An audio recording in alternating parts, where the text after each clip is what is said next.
Good morning, students. In today's class, now we are going to revision about signature. आज का जो हमारा topic है वो बहुत इंपॉर्टेंट टॉपिक है. रिविजन हम लेंगे chapter number 2, admission of a new partner. जितने भी बेसिक टर्म्स थी, बेसिक कंसेप्ट्स थे, वो सब हमने क्लियर कर लिए. डिटर्मिनेशन वगैरह हमने क्लियर कर लिया. अब थोड़ा सा मेन प्रैक्टिकल सम को करने से पहले फॉर ए 6 मार्क्स हम थोड़ा सा रिवीजन कर लेते हैं कि कौन कौन से पॉइंट्स इसमें एडजस्ट करते चलेंगे. सबसे पहली चीज, first of all we are going to discuss about new partners capital. When the new partner is admitted in a partnership form, it is also known as a reconstitution of partnership form. In this condition, new partner has 2 rights. New partner के 2 rights होते हैं. Number 1, right to share in assets or right to share in participating in a partnership firm for a future activities. And number 2, right to share in profit. तो right to share in assets के लिए he introduced a certain amount or goods or kinds or assets that is known as new partner capital. तो अगर new partner capital की definition आपके लिए आएगी तो आप यही लिखेंगे, when the new partner introduce any cash amount or any goods or assets to write in the share of assets in the future, that is known as new partner capital. तो नया partner right to share in assets के लिए जो एक certain amount पे करता है, हमें उसे कैपिटल बोलना है. नंबर 2, अब कैपिटल को किसी भी फॉर्म में दे सकता है, कैश फॉर्म में भी दे सकता है. अगर कैश फॉर्म में पूरी तरह से नहीं दे पाता है तो हम कुछ एसेट्स भी, डेटर्स हो गए, प्लांट एंड मशीनरी हो गए, फर्नीचर हो गया, वो भी वो इंट्रोड्यूस करता है, उसमें कोई प्रॉब्लम नहीं है. ठीक है. But right to share in profit के लिए सबसे इंपॉर्टेंट चीज हमें 1 या 2 मार्क्स में ध्यान रखना है. Right to share in profit के लिए he gave a compensation amount. वो एक compensation amount देता है जिसे हम न्यू पार्टनर गुडविल या प्रीमियम फॉर गुडविल कहते थे.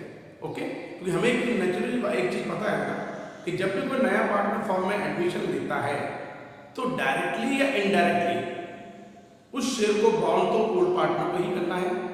तो ओल्ड पार्टनर न्यू पार्टनर के फेवर में सेक्रीफाइस करते हैं, जिसकी मैंने आपको प्रीवियस वीडियो तक हमारे पास में determination of new profit sharing ratio and sacrifice ratio वाला पॉइंट हमारा चल रहा था.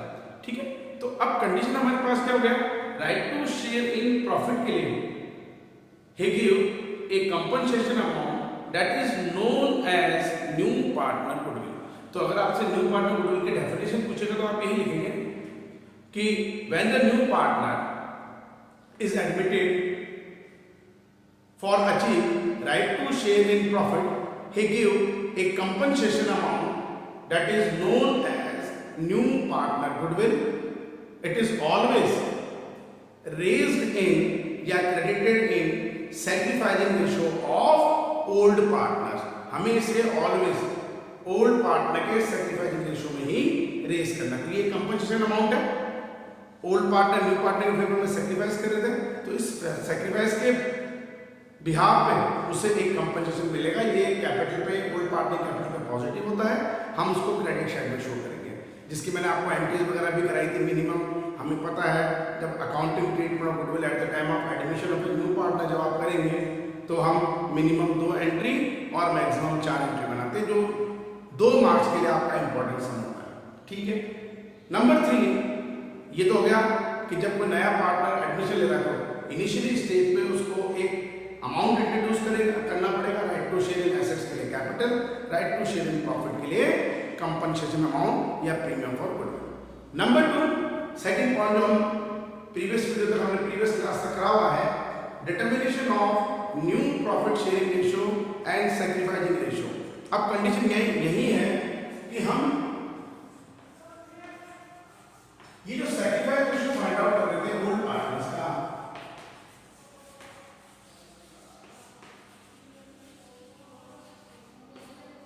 ये आपने क्यों फाइंड आउट करा? Because to compensation amount of new partner that is known as a premium for goodwill या न्यू पार्टनर गुडविल। क्योंकि हम ये जानते हैं कि न्यू पार्टनर गुडविल एक कंपनसेशन अमाउंट है जिसे ओल्ड पार्टनर अपने सैक्रिफाइसिंग रेशियो में रेस करेंगे, तो इसलिए हमें सैक्रिफाइस रेशियो की रिक्वायरमेंट होती है। ठीक है, तो सैक्रिफाइस रेशियो और new ratio generally capital adjustment के लिए हमारे काम आएगा sorry, sacrificing ratio compensation amount जो ऑलवेज चाहे न्यू पार्टनर गुडविल लाने में इंट्रोड्यूस कैश लाने में इंट्रोड्यूस हुआ हो, एबल भी हो सकता है अनेबल भी हो सकता है, वो बात की बात है, लेकिन हमें ऑलवेज उस न्यू पार्टनर गुडविल को ओल्ड पार्टनर के सैक्रिफाइसिंग रेशियो में रेस करना है। ठीक है, हमने ये चीज कर ली। नंबर 3 सबसे इंपॉर्टेंट पॉइंट है after admission of a new partner, या मैं इसको दूसरे तरीके से ऐसे भी बोलता हूं, after reconstitution of partnership firm. हमें एक चीज पता, what is the meaning bye reconstitution of partnership firm? Any kind of changes in a partnership deed or in a partnership firm is known as reconstitution of partnership firm। ठीक है, जिसके मैंने आपको circumstances conditions भी बताए थे, circumstances भी बताए थे। Number 1 change in profit sharing ratio among the existing partners, जो हमें एडमिशन के साथ में इन्वॉल्व करके चैप्टर दे रखा है। Number 2 admission of a new partner. Number 3 retirement of partner. Number 4 death of a partner, and number 5 amalgamation of 2 and more than 2 partnership firm। तो एक नॉर्मल टॉपिक होता है, हमें थोड़ा ध्यान देना पड़ेगा कि हम फर्म का रिकॉन्स्टिट्यूशन, पार्टनर फर्म का रिकॉन्स्टिट्यूशन क्यों कर रहे हैं। तो हमारा topic change in profit sharing ratio और एडमिशन दोनों मिलाकर चल रहा है। हम जो चैप्टर पढ़ रहे हैं एडमिशन और न्यू पार्टनर, आप उसमें केवल एडमिशन को नहीं मानना है, इसमें हम change in profit sharing ratio amount the existing partners को भी मान के चल रहे हैं। ठीक है, इसके लिए आप कौन सा कराएंगे, कोई बड़ी बात नहीं है, लेकिन थोड़ा इंपॉर्टेंट टॉपिक होता है, थोड़ा ध्यान देके चलना है। ठीक है, अब सबसे इंपॉर्टेंट चीज, जब कोई भी पार्टनरशिप फर्म रिकॉन्स्टिट्यूट होती है किसी भी रीजन से, कोई भी रीजन रहा हो, तो फर्म की जो फाइनेंशियल पोजीशन होती है, पार्टनरशिप फर्म की जो फाइनेंशियल पोजीशन है, उस पर इफेक्ट पड़ते हैं, वो इफेक्टेड होते हैं। Assets either increase or decrease, liabilities either increase or decrease। assets के लिए हम appreciated और depreciated वर्ड भी यूज कर सकते हैं, बट liability के लिए हम appreciated depreciated वर्ड यूज नहीं करते हैं। that means assets revalued होती है and liabilities reassessment होती है। तो हमारा जो टॉपिक मेन है फॉर 6 मार्क्स में वो यही होगा, revaluation of assets and reassessment of liabilities after reconstitution of partnership firm। Okay, ठीक है। अब इसके लिए हमने अकाउंट प्रिपेयर करा था, that is known as revaluation account. Okay, हमने अकाउंट प्रिपेयर करा revaluation. What is the nature of revaluation account? It is a nominal nature account in which all the expenses and losses are debited and all the income and gain are credited after the reconstitution of partnership firm। partnership firm reconstitute होने के बाद में जो भी expenses या losses हो रहा है, हम उसको रिवैल्यूएशन के डेबिट साइड में शो करेंगे, एंड आफ्टर रिकॉन्स्टिट्यूशन जो हमारी इनकम हो रही है, गेन हो रही है, हम उसको क्रेडिट साइड में रिकॉर्ड करेंगे। तो it is a nominal nature. What is the main object to prepare it? अब आपका मेन ऑब्जेक्ट क्या होता है उसको प्रिपेयर करने का? Because to find out profit or loss after reconstitution of partnership firm।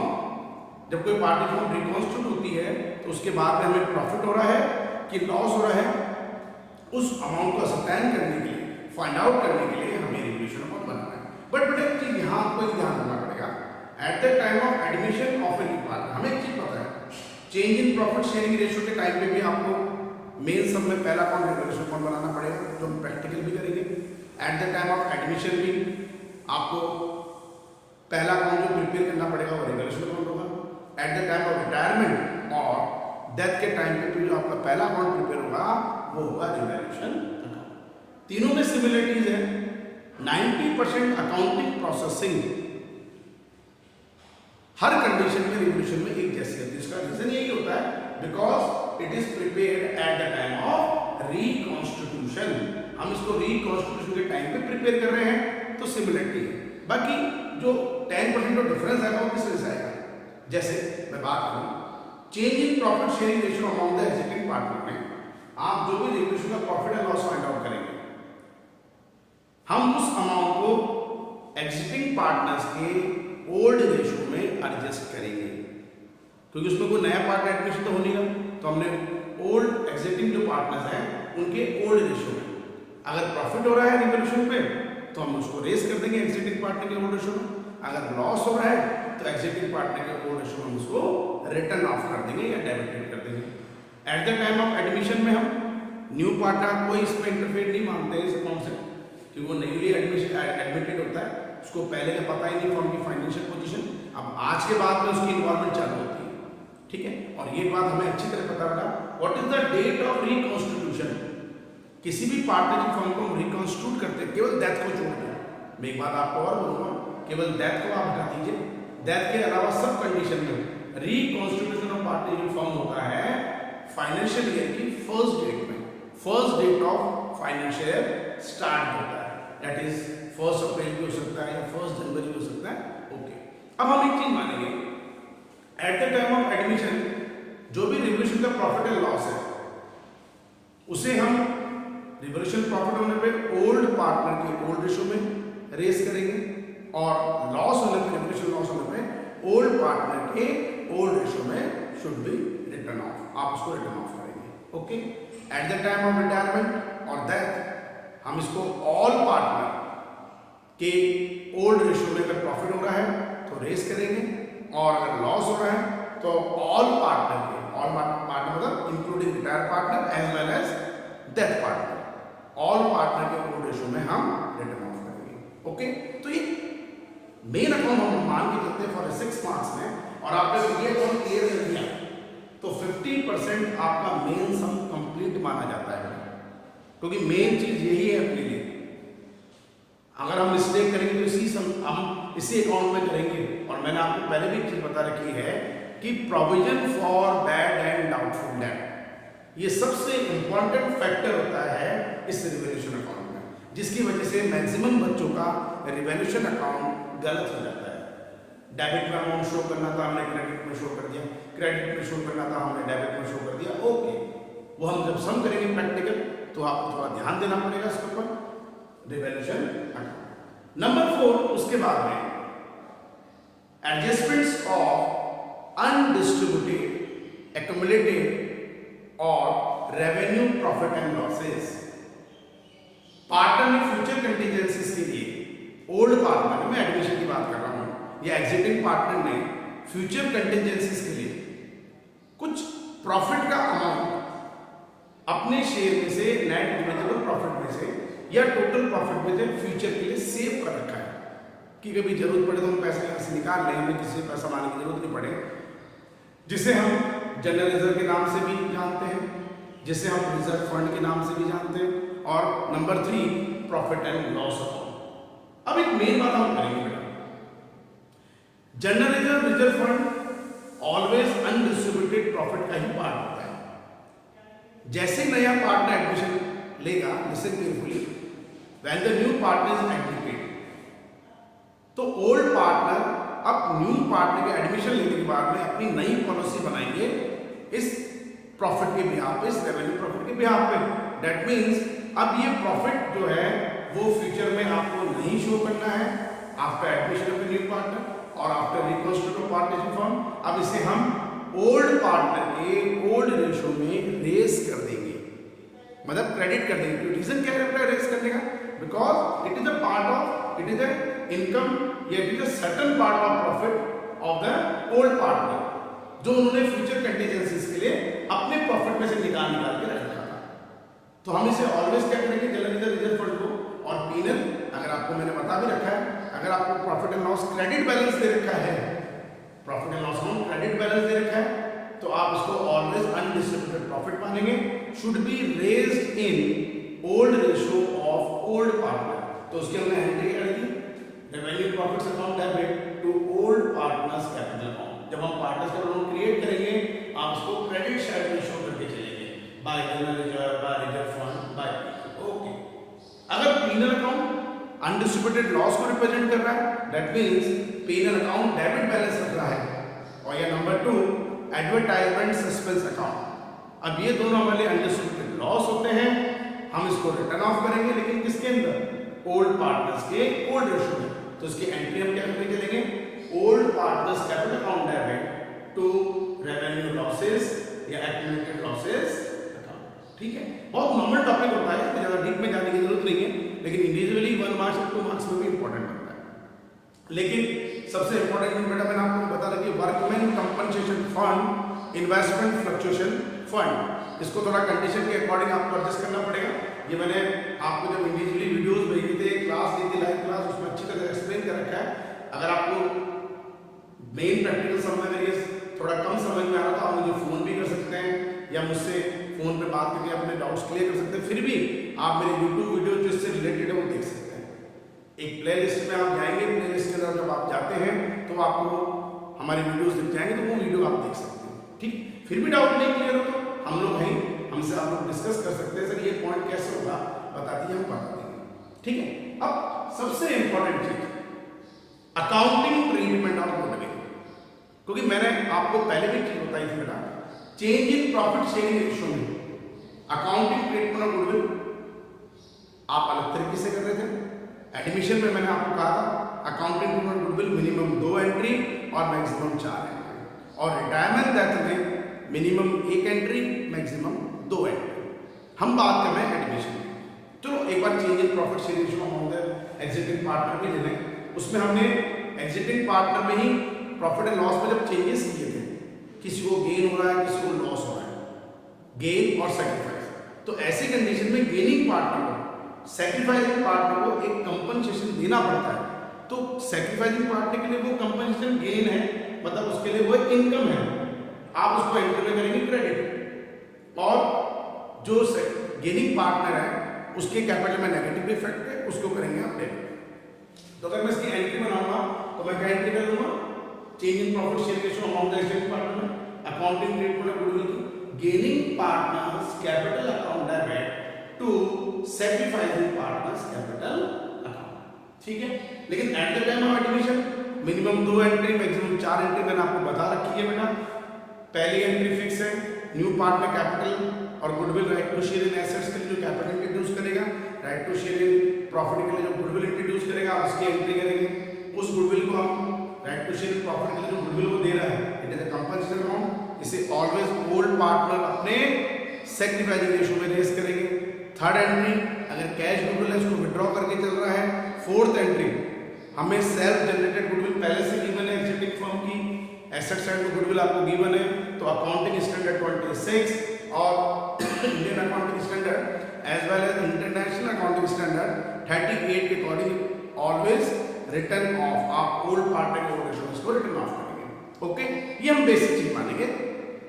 अब फाइनली चीज जो है कैपिटल आपने बना लिया। ओके, अब आप ये बात ध्यान रख के चलेंगे बेटा इसमें कि इस चैप्टर के अंदर change in profit sharing ratio amount the exiting partner या एडमिशन रिटायरमेंट ये रिकॉन्स्टिट्यूशन के पॉइंट है, केवल एक दिन के फर्क में कैपिटल अकाउंट बनता है, रिवोल्यूशन बनता है।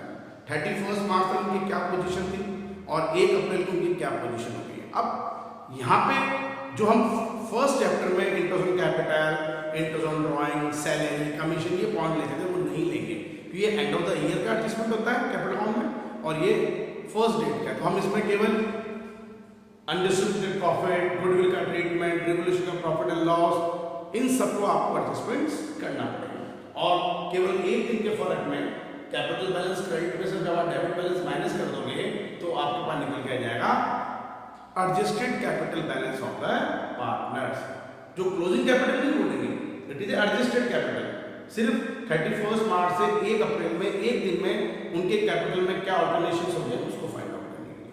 ओके, लास्ट एंड फाइनल जो सीबीसी में तो फिर हटा दिया इस टॉपिक को, हमारे चलेगा बेटा, अभी तक तो नहीं पता है, हटा भी अगर हट गया तो ठीक है, बट अभी तो मैं एक्सप्लेन कर देता हूँ इसको, हट भी सकता है नहीं कर सकता, अभी पता नहीं है। एडजस्टमेंट्स ऑफ कैपिटल, ये एक एडिशनल पॉइंट होता है हमारे लिए, ये हमारे लिए एक एडिशनल पॉइंट है। अब एडजस्टमेंट ऑफ कैपिटल की हम बात करेंगे तो बाकायदा इसके लिए वो बोलेगा, लेकिन एडजस्टमेंट ऑफ कैपिटल हम दो तरीके से करते हैं। इन केस हम एक चीज माने, right to share in assets के लिए न्यू पार्टनर एडमिशन दे रहा है, नेचुरली बात है उसको कैपिटल देनी पड़ेगी, लेकिन उसकी कैपिटल हमें अननोन है, मिसिंग है, ला तो रहा है बट हमें गिवन नहीं है, तो इस कैपिटल को हम ओल्ड पार्टनर की एडजस्टेड कैपिटल के बेस पे फाइंड आउट करेंगे, या तो प्रोपोर्शनेटली या कंबाइन करके। जब हम प्रैक्टिकल सम करेंगे मैं उसको आपको और एक्सप्लेन कर दूंगा, इसलिए कोई डाउट मत करना। और सेकंड होता है हमारे पास में कि ओल्ड पार्टनर ये डिसाइड करते हैं आफ्टर रिकॉन्स्टिट्यूशन उनकी कैपिटल जो है न्यू पार्टनर कैपिटल के बेस के ऊपर एडजस्टेड हो, तो हमें क्या करके चलना है। लेकिन ये हम जब प्रैक्टिकल सम करेंगे उसी टाइम पे बेटा मैं आपको एक्सप्लेन करूंगा, अभी आपको एक्सप्लेन नहीं करूंगा। तो बेटा आज की क्लास में हमने जो इंपॉर्टेंट टॉपिक है हमारा change in profit sharing ratio among the existing partner और admission of a new partner, जो दोनों मिलाकर कंबाइन करके हमको चैप्टर दे रखा है, उसका हमने रिवीजन करा है, क्योंकि हमारे अब स्टार्ट हो जाएंगे प्रैक्टिकल सम फॉर 6 मार्क्स, जिसमें आपको account plus new balance sheet create करनी है। और अकाउंट में हम दो अकाउंट प्रिपेयर करेंगे, number 1 revaluation account and number 2 partners capital account. Balance sheet of a new form that means balance sheet after reconstitution आपको बनानी पड़ेगी, ठीक है। तो आज की क्लास यहीं ओवर करने जा रहे हैं, आप इस वीडियो को अच्छी तरह देख लें, कोई भी डाउट्स आते हैं आप डिस्कस कर सकते हैं, कोई भी क्वेरीज आपकी आती है तो आप हमसे डिस्कस कीजिए, ठीक है। लेकिन रेगुलर अपनी स्टडी को बेटा मेंटेन रखिए, आप लोग ऐसे आप लोग स्टडी कीजिए अपनी, ठीक है ना। लाइव क्लास में रेगुलरली देखिए, वीडियोस को भी आप रेगुलर देखिए, क्योंकि अब इंपॉर्टेंट टॉपिक हमारे स्टार्ट हो रहे हैं 6 मार्क्स के लिए। Thank you and have a nice day.